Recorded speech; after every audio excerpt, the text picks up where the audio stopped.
Assalamualaikum warahmatullahi wabarakatuh. Perkenalkan, nama saya Muhammad Bayu Perlindo dengan NIM B1B1230002, mahasiswa Ilmu Pemerintahan, Fakultas Hukum Universitas Jambi. Di sini saya akan menjelaskan apa itu keuangan daerah. Langsung saja, keuangan daerah. Keuangan daerah adalah semua hak dan kewajiban daerah dalam rangka penyelenggaraan pemerintah daerah yang dapat dinilai dengan uang, serta segala bentuk kekayaan yang dapat dijadikan milik daerah yang berhubungan dengan hak dan kewajiban daerah tersebut.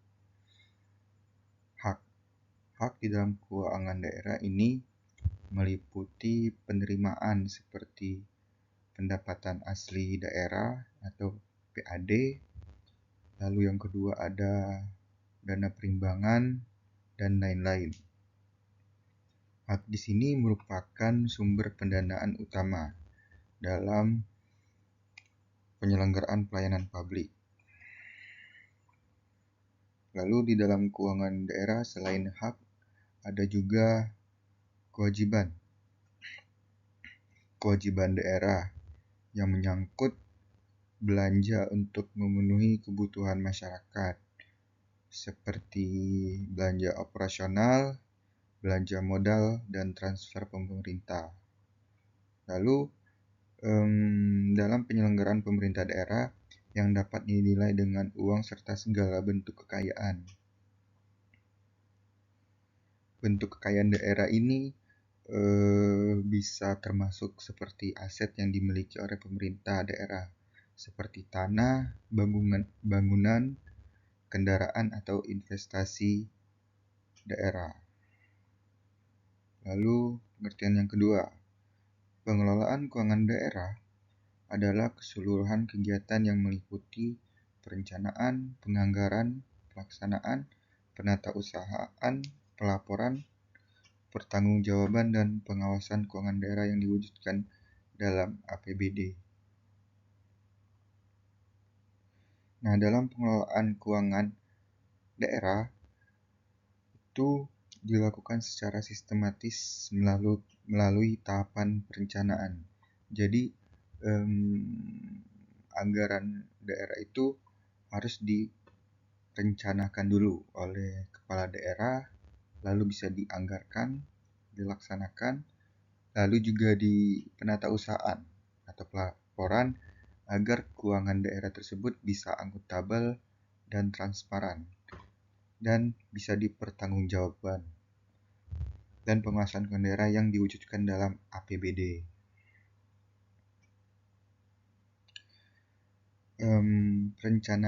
Perencanaan keuangan daerah ini bisa ditentukan melalui prioritas program, melalui musyawarah perencanaan pembangunan atau musrembang. Lalu penganggaran penyusunan rencana APBD berdasarkan program, lalu di dalam pelaksanaannya bagaimana realisasi anggaran itu sesuai dengan program yang sudah direncanakan dan sudah disetujui.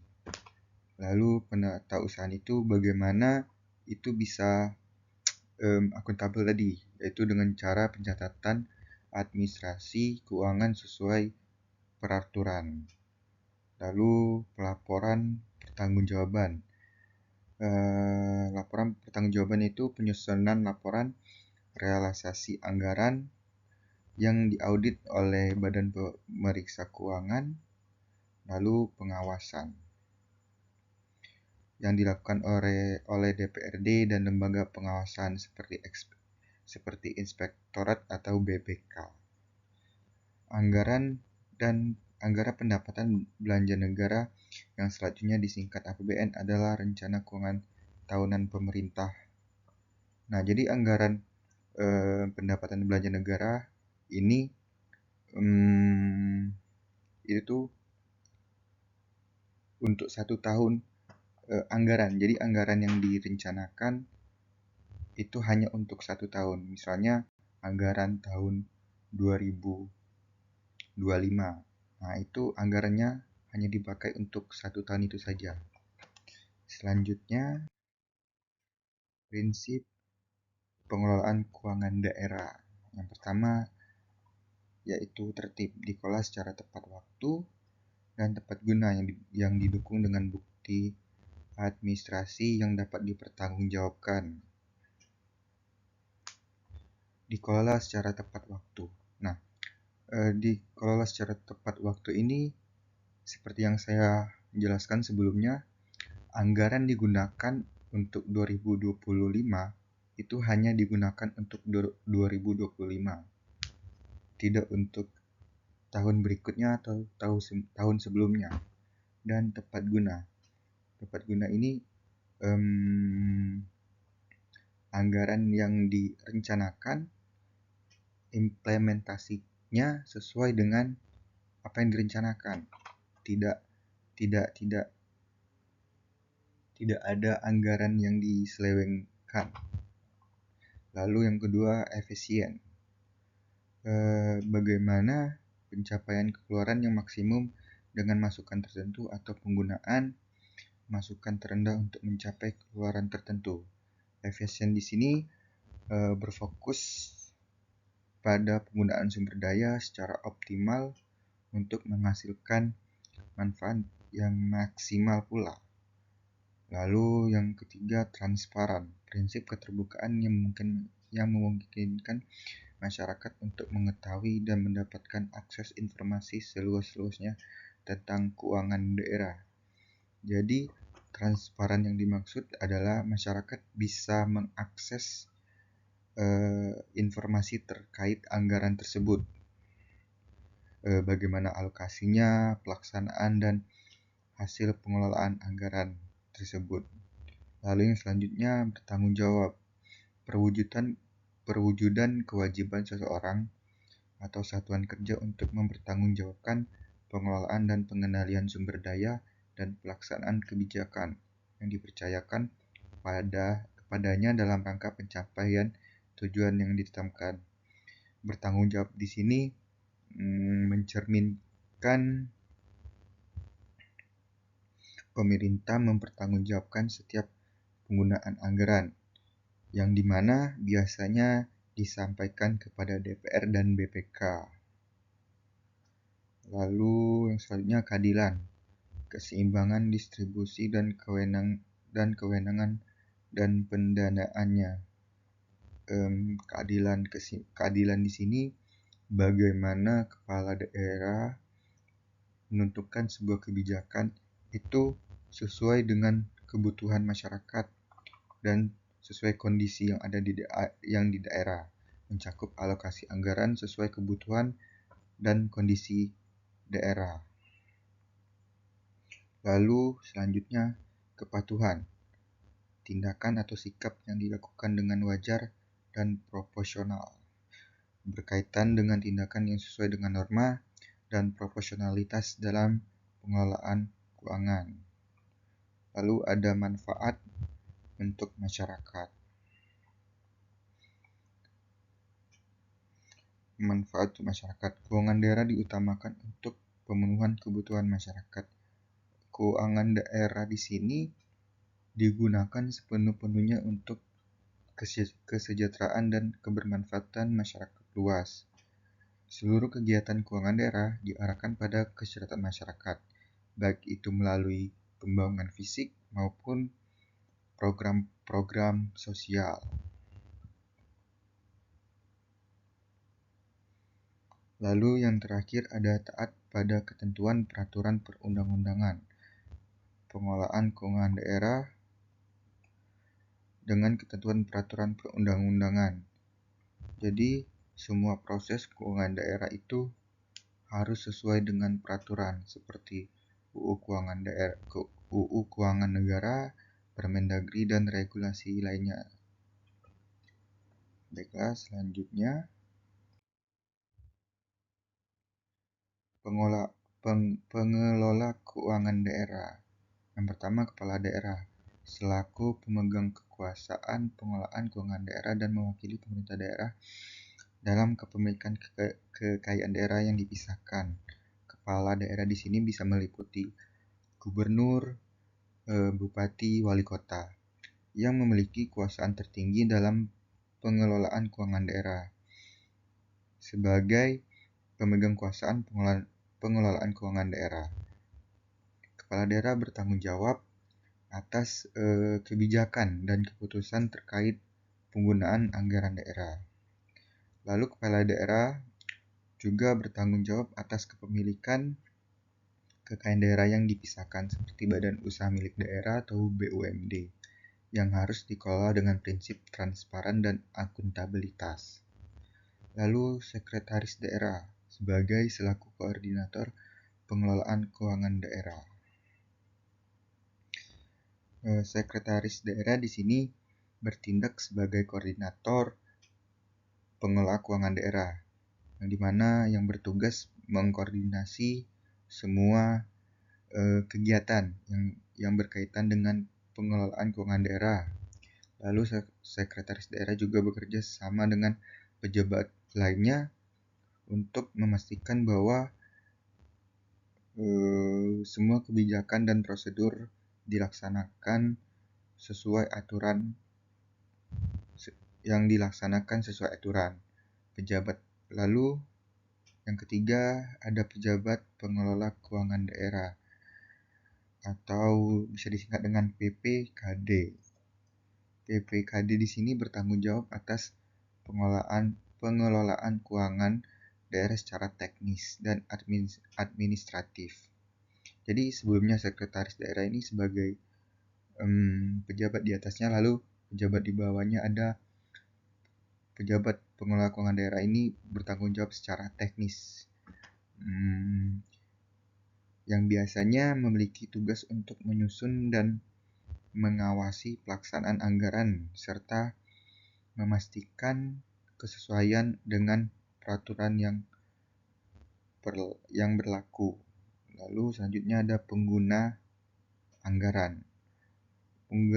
Pengguna anggaran di sini adalah pejabat yang memiliki wewenang untuk menggunakan anggaran yang telah dialokasikan dalam APBD, seperti kepala dinasnya itu bagaimana dia mengalokasikan atau menggunakan anggaran yang telah dikeluarkan.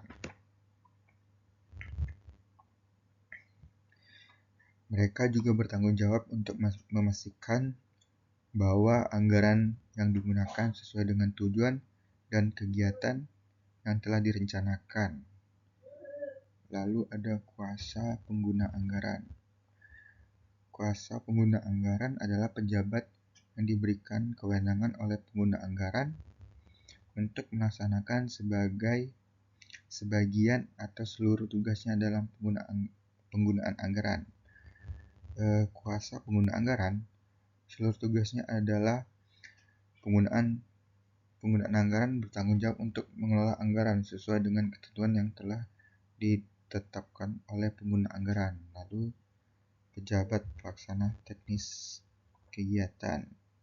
Pejabat ini bertanggung jawab untuk melaksanakan kegiatan teknis sesuai dengan rencana yang telah disusun. Mereka juga berperan dalam bagaimana implementasi program-program yang menggunakan anggaran yang telah disetujui. Lalu pejabat penatausahaan keuangan unit SKPD.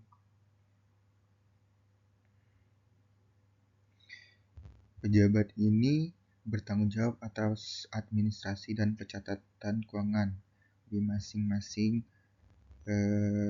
SKPD atau masing-masing unit. Mereka memastikan bahwa transaksi keuangan di masing-masing SKPD tercatat dengan benar dan transparan. Jadi pejabat penatausahaan keuangan unit SKPD ini sebagai bentuk akuntabilitas dan transparan dari keuangan daerah.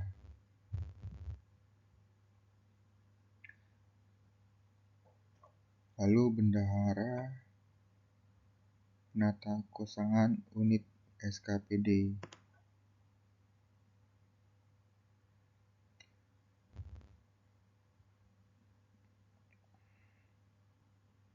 Mereka memiliki tugas serupa, yaitu mengelola dan menata usahakan keuangan di unit masing-masing. Lalu bendahara penerima bertugas untuk menerima dan mencatat semua pemasukan keuangan yang diterima oleh daerah, baik dari pajak, retribusi, maupun pendapatan lainnya. Baiklah, yang selanjutnya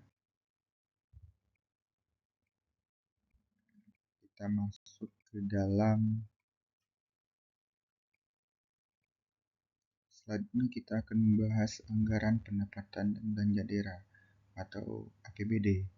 Anggaran pendapatan dan belanja daerah direncanakan keuangan tahun dan daerah yang ditetapkan dengan Perda. Jadi APBD ini direncanakan keuangan tahunan daerah, direncanakan untuk tahunan, di mana seperti yang saya jelaskan sebelumnya,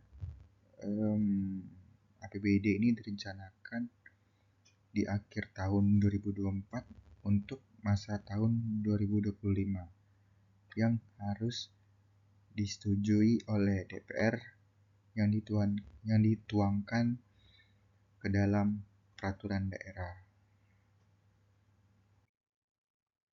Lalu bagaimana struktur anggaran pendapatan dan belanja daerah? Di sini ada 3, yaitu pendapatan daerah, lalu belanja daerah, dan pembiayaan daerah.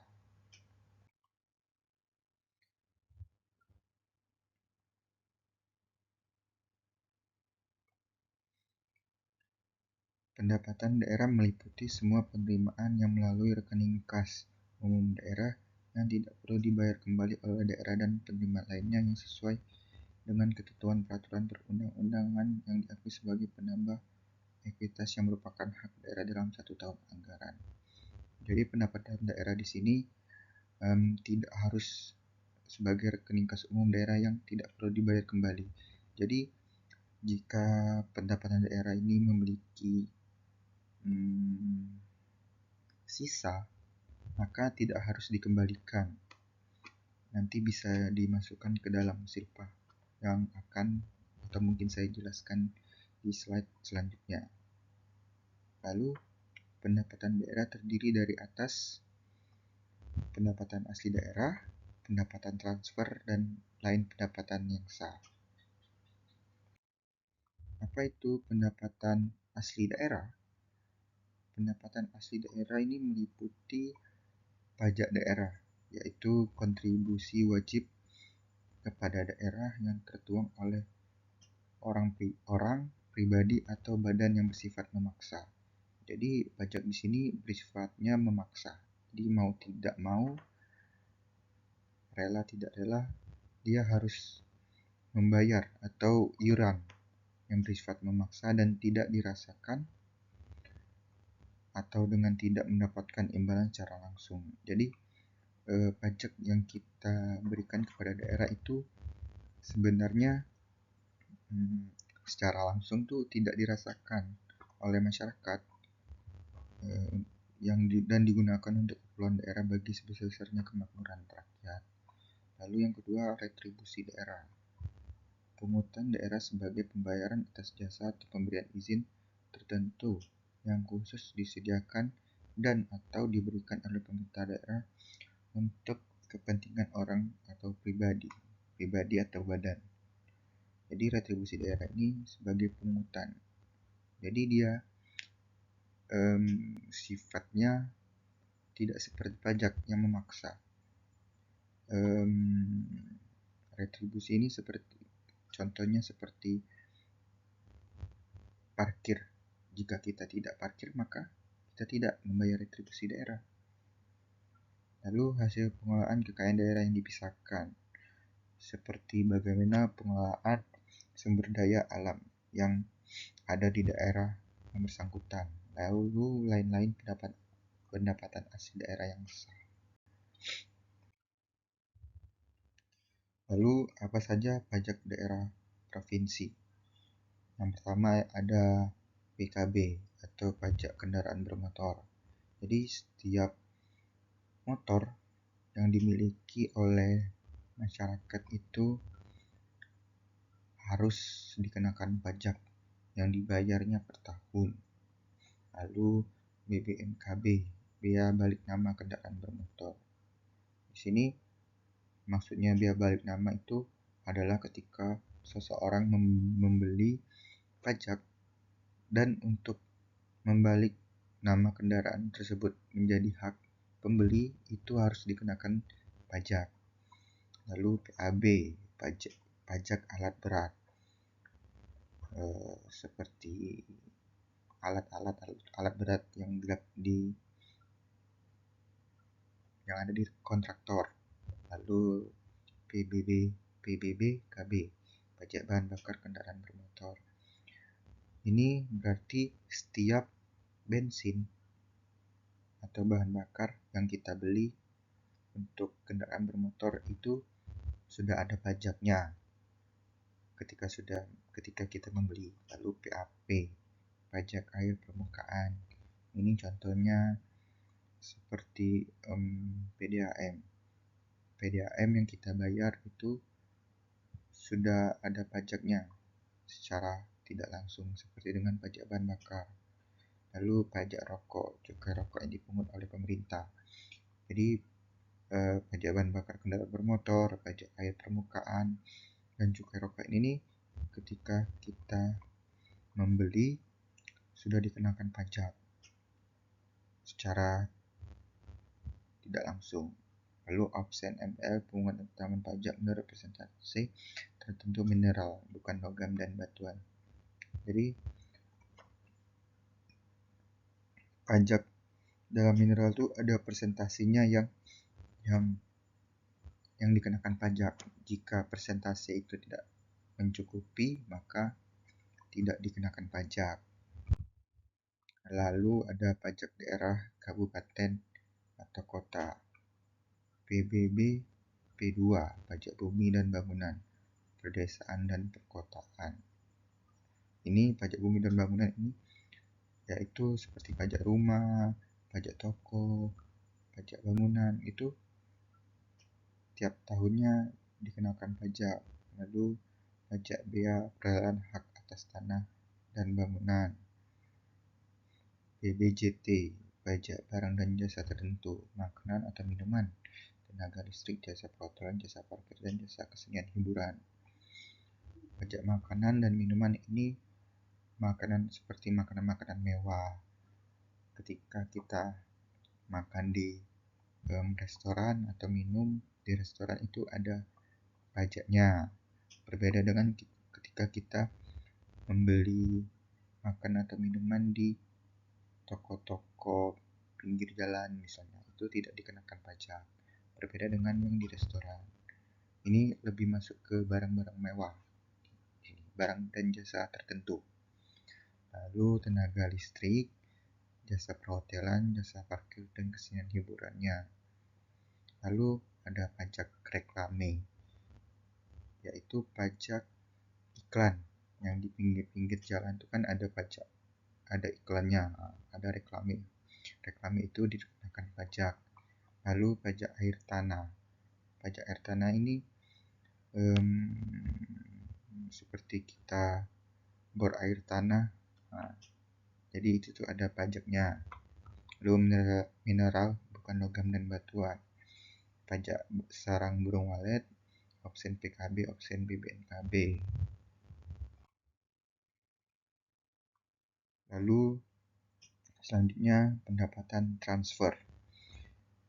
Pendapatan transfer itu bersumber dari dua, bisa dari transfer pemerintah pusat, bisa dari transfer antar daerah. Transfer pemerintah pusat itu ada dana perimbangan, dana insentif daerah, dana otonomi khusus, dana keistimewaan, dan dana desa.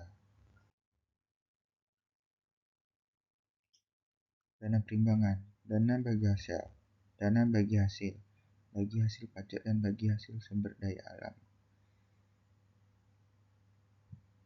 Jadi dana bagi hasil pajak ini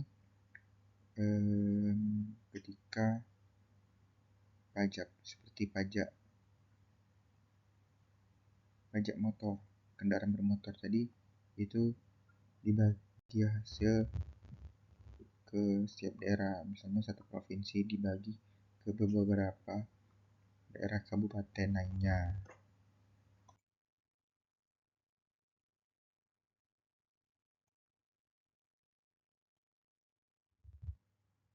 Kita masuk ke dalam klasifikasi belanja daerah. Yang pertama ada belanja operasi, belanja modal, belanja tidak terduga, dan belanja transfer. Belanja operasional merupakan pengeluaran anggaran untuk kegiatan sehari-hari pemerintah daerah yang memberi manfaat jangka pendek, seperti terdiri dari belanja pegawai. Jadi setiap pegawai di pemerintah itu gajinya berasal dari anggaran yang dikeluarkan, yang dimasukkan ke dalam belanja operasional atau belanja operasi. Lalu belanja barang dan jasa, seperti alat-alat atau ya alat-alat di setiap instansi. Lalu belanja bunga, belanja subsidi, belanja hibah, belanja bantuan sosial.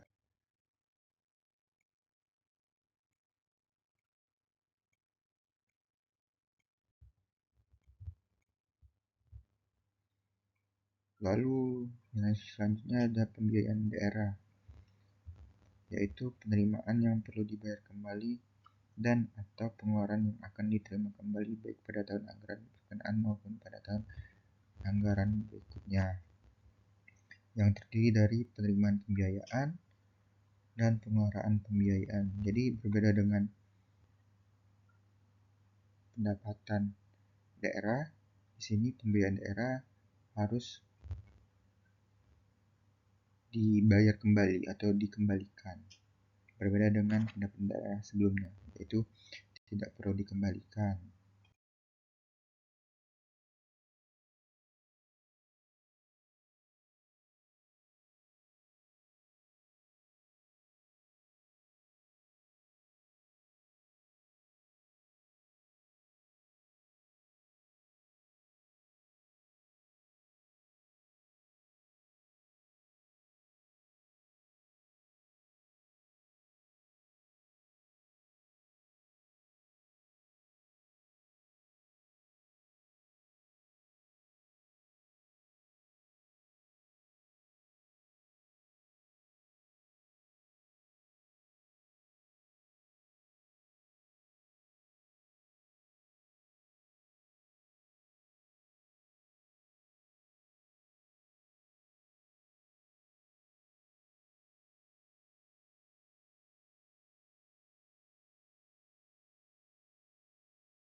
Baiklah, sekian itu saja yang bisa saya jelaskan.